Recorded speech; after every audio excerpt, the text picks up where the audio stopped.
Over 2,000 years ago, in the heart of the Indian subcontinent, an empire rose that would forever change the course of history, the Maurya Empire. Founded by Chandragupta Maurya in 321 BCE, it was the first great empire to unite most of India under a single ruler. At its height, it stretched from present-day Afghanistan in the northwest to Bengal in the east, and as far south as Karnataka.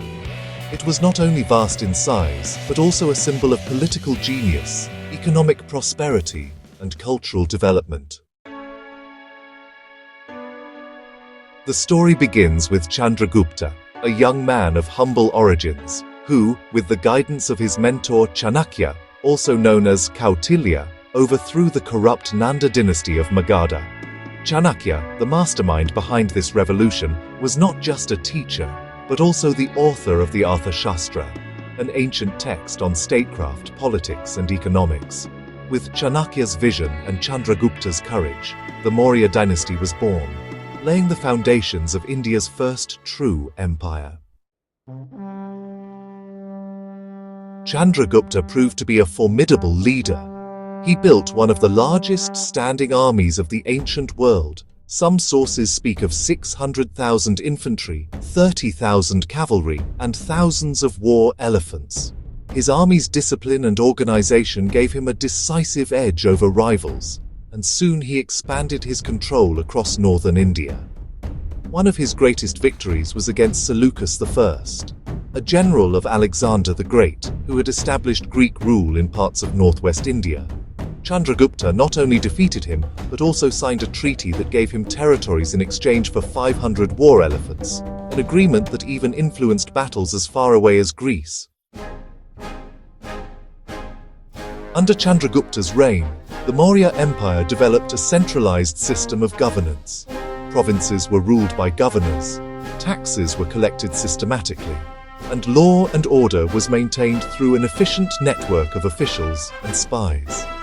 Pataliputra, the imperial capital, became a hub of administration and culture, with palaces, gardens, and fortifications that impressed even Greek visitors. But, Chandragupta's story took an unusual turn. In his later years, he renounced the throne and became a follower of Jainism.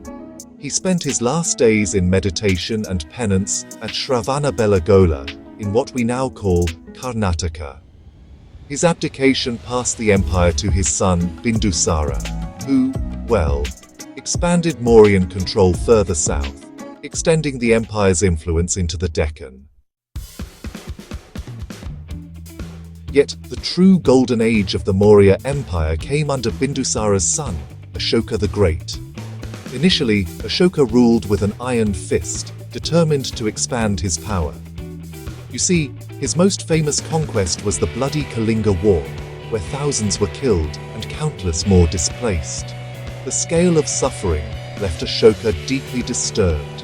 This moment transformed him. Rejecting violence, he embraced Buddhism and dedicated his life to the principles of peace, tolerance, and compassion. Ashoka's reign marked a turning point not just for India, but for world history. He spread Buddhist teachings far and wide, sending missionaries to Sri Lanka, Central Asia, and even the Mediterranean. The famous Ashokan pillars and rock edicts, inscribed with messages of morality and governance, remain as monuments to his vision. So, Ashoka really emphasized social welfare, building roads, hospitals, rest houses, and irrigation systems. He also made sure to protect animals and the environment.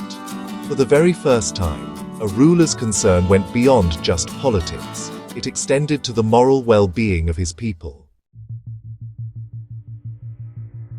Under Ashoka, the Maurya Empire reached its maximum extent, covering nearly the entire Indian subcontinent. The administration was, honestly, highly organized, with ministers, provincial governors, and a system of justice that combined strictness with fairness. Trade flourished across land and sea routes, connecting India with Persia, the Middle East, and Southeast Asia. Farmers prospered under state support, while artisans and traders really benefited from a secure and stable economy. You know, after Ashoka's death in 232 BCE, the empire began to decline.